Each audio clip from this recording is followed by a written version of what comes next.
today I'm very excited for this conversation. We're talking with Dr. Lindsay Mazotti, who is a hospitalist and one of our KP, I'm just going to call you one of our physician education gurus. And I'm really excited for this conversation. We worked together before and excited for her to share some of her knowledge and passion with all of you. So we're going to jump right in. If you have questions, please feel free to drop them in the chat, or if you're on Facebook, put them in the comments, and we will try to get some of your questions as well as we talk about all things physician education. So, Dr. Mazotti, thank you so much for joining us.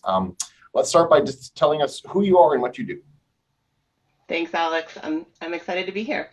I'm a hospitalist in TPMG. I work in the East Bay, Oakland Medical Center. I also there serve as the Assistant Physician in Chief for Education and Development. And I serve as the Assistant Dean for Clinical Education for the new KP School of Medicine in Pasadena.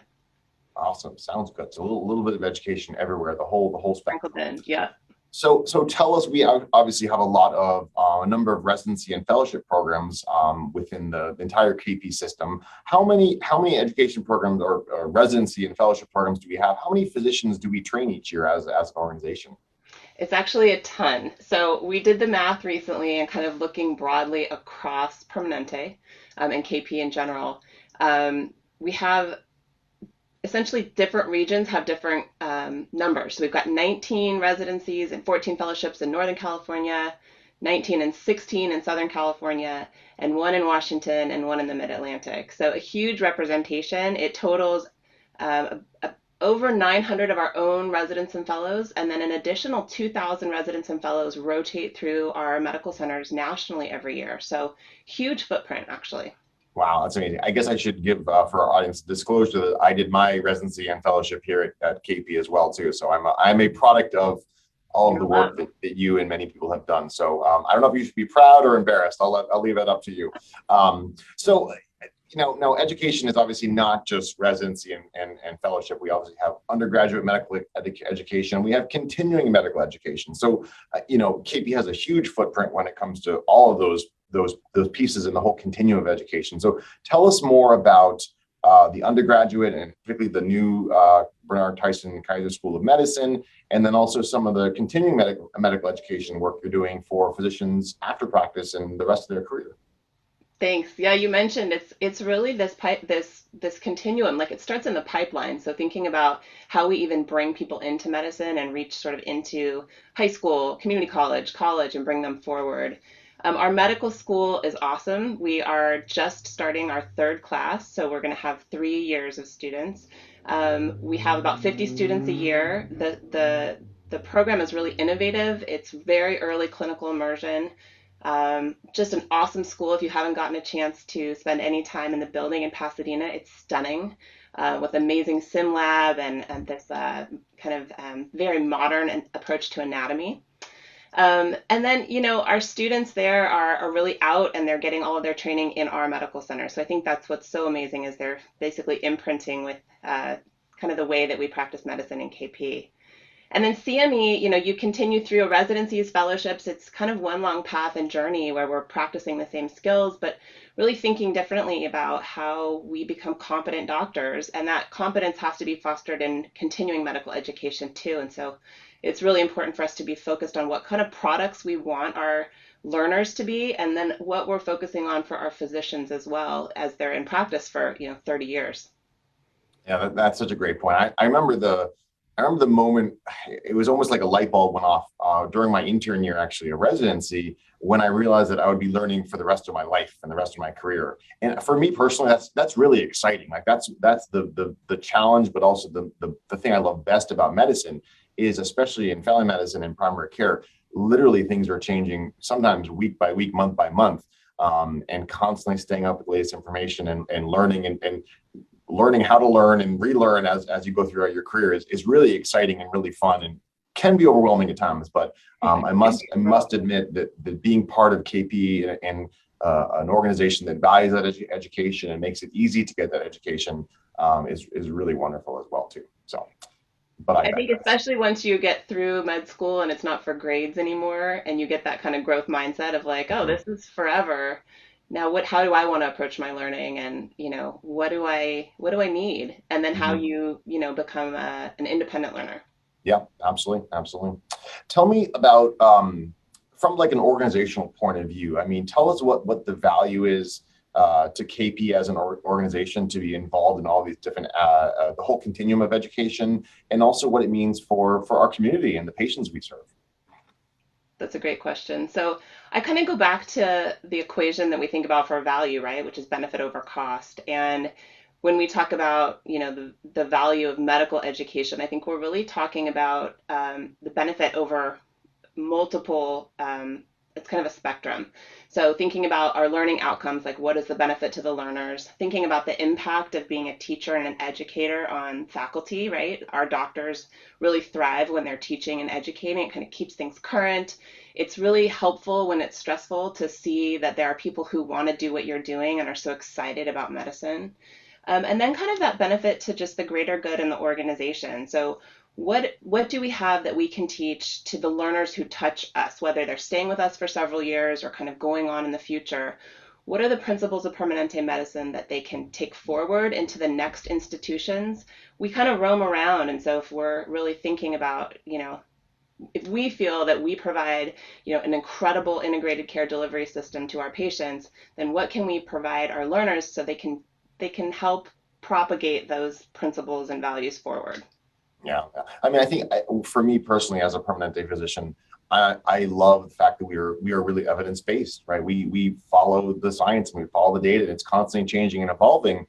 A lot of times patients come in to see me and they've sort of done their Google search, and they come in with a list of things, and we sort of sit down. I'm like, well, absolutely, we can order these 20 labs, but really, that's not good quality medicine. And I'm living in an environment that is constantly giving you information and talking about what's evidence-based, what's truly patient-centric, is so helps support me as a physician too. And I feel that I can then be a better doctor and provide better care to my patients. Sometimes order the antibiotic for a viral cold feels good, but it's not the right thing to do. Right. And so having an organization that really rewards and places value on that evidence basis is so important as well too. That's a little bit of a sidetrack. Well, we're doing some cool work that I'm really excited about, where we're starting to be able to connect patient care outcomes back to our learners. So instead of kind of your doctor, preceptor attending, thinking that you did a great job or feeling like, you were very competent, we're actually starting to be able to measure how well the quality of care provided is of the residents and the fellows, and hopefully connecting that to the med students too. And then actually our medical students are getting patient satisfaction scores, which I think is cool. It's something that I didn't get as a learner, and by and large, our patients are so excited to work with the med students. They're so thankful for their care. They're really quite inspired by, seeing these younger learners working with our doctors. Yeah, no, I completely agree with you on that front. I'm one of I guess I should disclose this too. I'm one of the faculty for our residency program, and I'm also one of the faculty for the KP School of Medicine, working with our first and second year residents from literally the beginning. And I've had the opportunity to literally watch this medical student grow from a first year medical student to now moving on to being a third year medical student and blossom. I got to work with her every week, almost for the entire 2 years, and patients love the interactions and they love seeing her. And they when I see them sometimes without her, they're like, well, where's your medical student? I'm like, oh, sorry, you're stuck with just me today. It's like such a great compliment too, because you're not sure sometimes when you have a student how it's going to be received, and then when they're asking for them, I think that's just the best. And I heard a lot of the physicians who are finishing their second year with our medical students were grieving a little bit that they had to start over with a brand new student. So that's I think a testament to that longitudinal relationship that we're trying to establish with the type of clerkships that we have in our medical school. So that longitudinal training, really relationship focused with patients, but also with their preceptors. Yeah. Yeah, no, that's I really enjoy that piece of it. There's no, again, a family doctor, I'm all about relationships and longitudinal care for my patients and longitudinal education for my residents, my medical students. So it fits perfectly with sort of what brings me a lot of personal satisfaction and joy too. And then I think I can be a better teacher also, right? Yep, definitely. So tell us about what role So both for physicians, maybe younger physicians who are just sort of starting out, and also those who've been working for a few years, what role does medical education play for them, especially kind of our early career physicians, and also in terms of recruitment to have physicians join our medical groups as well, to really ensure that they're understanding what Permanente medicine is and how they can kind of understand and buy into those educational values too.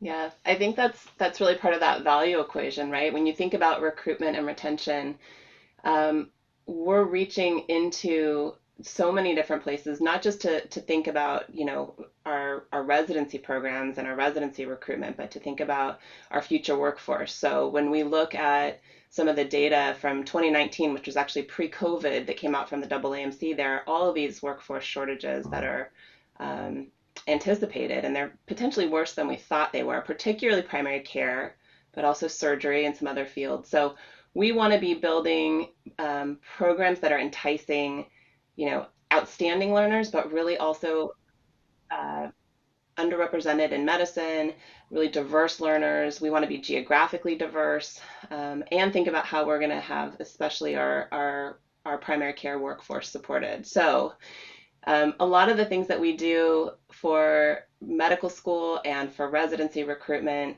are playing out a little bit more on social media. I think that's been a really popular way that we've seen how we share the work that we're doing kind of more broadly with younger learners. And I think we're pivoting right now after the pandemic to think about recruitment differently too. And so sharing the work that we're doing like today and in other settings is really important.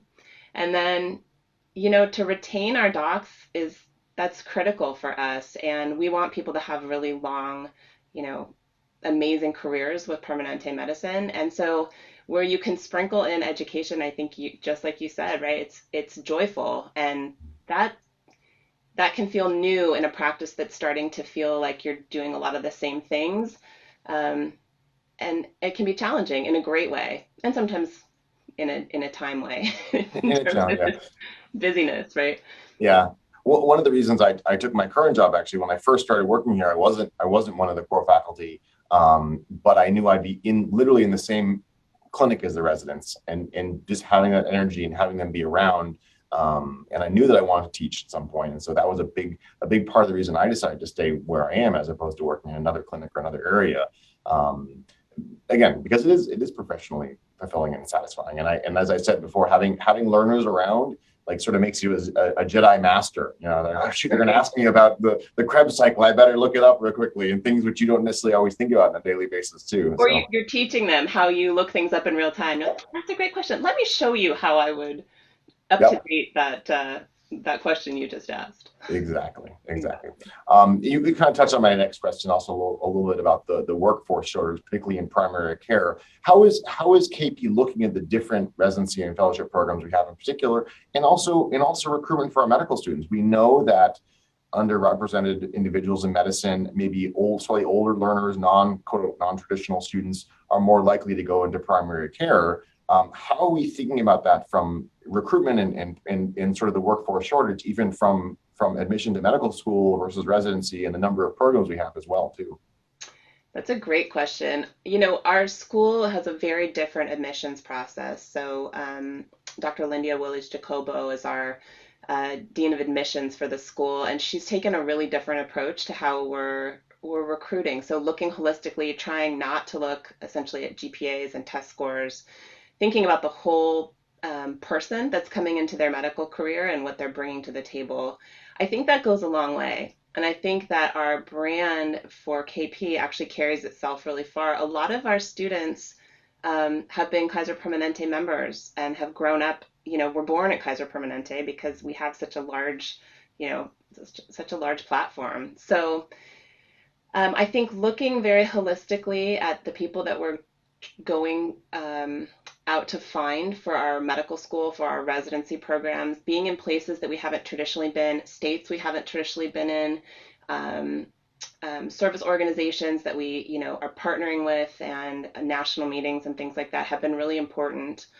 And then thinking about primary care, our school is not dedicated to churning out primary care physicians exclusively, but we'd be thrilled if we have fantastic primary care graduates. And I think certainly we start this, the primary care immersive LIC, their clerkship experience very early in the first year. And so they're fostering those skills from such an early stage, as you know, that I'm hopeful that that's what they're starting to see as an amazing doctor, are these role models like yourself and others who are out there and teaching. It's kind of you. I guess I have to give a plug that Dr. Willis Jacoba was a guest on one of our Permanente chats. I think about 6 or 8 months ago or so. So if you haven't checked that out, go look at that one. We talked about diversity, equity, inclusion. It was a fantastic chat. So go back into our archives and please review that one as well. So we have a question here in the chat kind of relating to workforce as well too. It's amazing to see the passion and drive of future physicians and their instructors.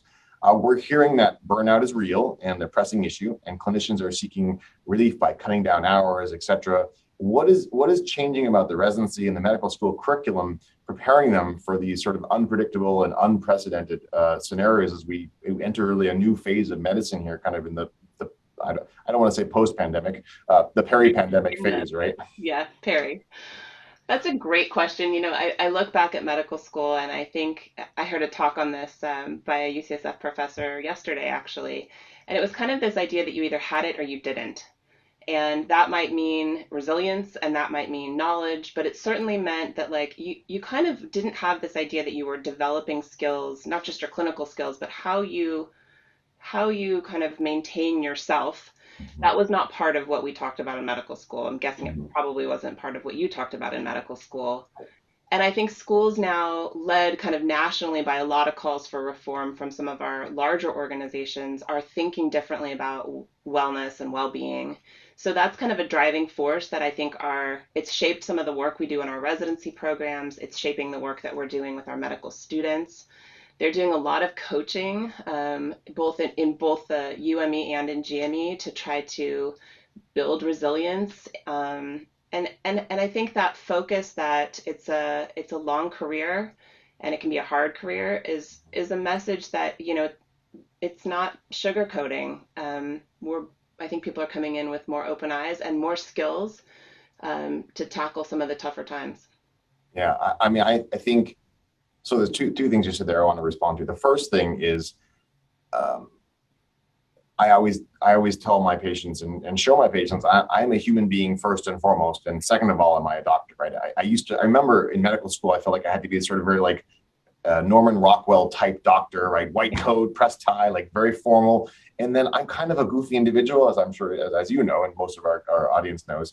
And once I realized that I could just be myself and be an individual, I was able to connect with my patients in such a more meaningful way as an individual, as opposed to sort of quote unquote the doctor. And I think teaching medical students, it's okay to be yourself, and teaching residents, so it's okay to be yourself, and put yourself first, so that your cup is full, so you can give to your patients, as opposed to just draining your cup, and then you can no longer provide good care too. So I think that's an important piece. And the second thing I wanted to respond to, I can't remember what I said. Well, I'll respond to your first piece, which was, I think I was with you in that I thought you had to be a certain type of person. And I love being an imperfect doctor in front of residents and medical students.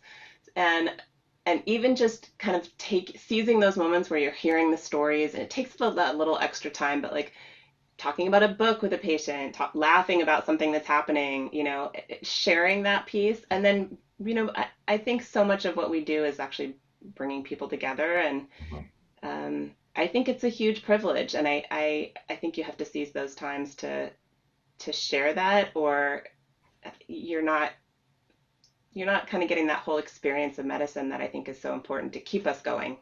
Yeah, no, I completely agree with you. It's so valuable to demonstrate that and to teach that as well too. There's another question here in the chat, kind of going back a little bit to some of our previous conversation as well, about how do you systematically measure quality back to the learners, both for medical students and residents? I know this is a topic you spend lots of time thinking about and mapping out, and wanted to kind of get some more thoughts about how we're doing that as an organization and throughout the medical school as well. It's a good question. So it's new. So we know that there are measures like HEDIS measures. So for primary care, for example, it's cancer screening and adherence to medications and A1C and hypertensive management. And we give that back to our physicians, but we actually collect it for our residents as well. And it may not be perfect at the individual level because obviously, right, our learners are seeing patients and contributing somewhat, but the system's also contributing to how that patient is getting care or a mammogram or, there are other factors about why their medication adherence might not be perfect. Mhm. But by and large, you can see outliers. So you can see people who you just think, oh, there's something going on here where they can attend to this and they can improve it. And they can also feel really good about taking great care of patients when they see that they're performing essentially, that their quality metrics look like attending metrics. And by and large, that our residents and we just published a paper that showed that our residents and our attendings are all actually, at least in Southern California, and this data was from a few years ago, they're performing above the national average. So to be able to connect that back, I think is exciting. And I think it can really drive performance improvement. So I'm really interested in how our residency programs are thinking about improving the care that we deliver. So if residents are tackling the things that matter so much to, you know, saving patients' lives and improving patient health and preventative care, like that's a total win. Yeah, absolutely. Well, very well put, very well put. Another question in the chat here as well too, regarding kind of our virtual environment. We're providing a lot more virtual care and asynchronous care through email and video visits as well. And as we're learning to provide virtual care, both as physicians and nurses and medical students as well, we're also delivering care that requires slightly different skills, doing it virtually versus in person. And is the medical school adapting its curriculum to change the modes of care, such as virtual care or home care, other type of environments which are not as traditional as the hospital and the clinic? Yeah, that's a great question. So we have a telehealth work group, and what I'm really excited about, part of the goal of the medical school was that we would be able to contribute to the school as Permanente physicians, but also that the school would be able to contribute to us and how we deliver care. And I think this is actually one of the places that the medical school is kind of ahead. So as we made the transition, we were just into the pandemic. We really weren't sure what it meant to be competent in delivering virtual care. And we were just starting to think about these things. And the school has been doing incredible work, kind of setting forward, targets and skills that you test students on in a simulated environment, and you actually know whether they're able to, proficiently deliver care in a virtual environment. And so we're taking some of the things that we've learned in the school, and we're actually sharing it with GME and with, continuing medical education, and thinking about best practices for all of KP. So I think that's really exciting, and I think it's pretty cutting edge. Yeah, that's phenomenal. Awesome. This is such a great conversation. We could probably go on all day. There are actually a few other questions we might not have time to get to. I want to know for you individually, what makes you most proud to be a Permanente physician? I love working for KP. I love the mission of Kaiser Permanente. Like it really resonates with me. It's why I'm here. And I also chose to, pursue a career where there were learners. And so the Oakland Medical Center, the medical school, all the work we're doing in Southern California, it's just, it's kind of brings together for me, I didn't know that you could be a doctor and an educator until I was in medical school. And for me, finding that place here has been kind of magic.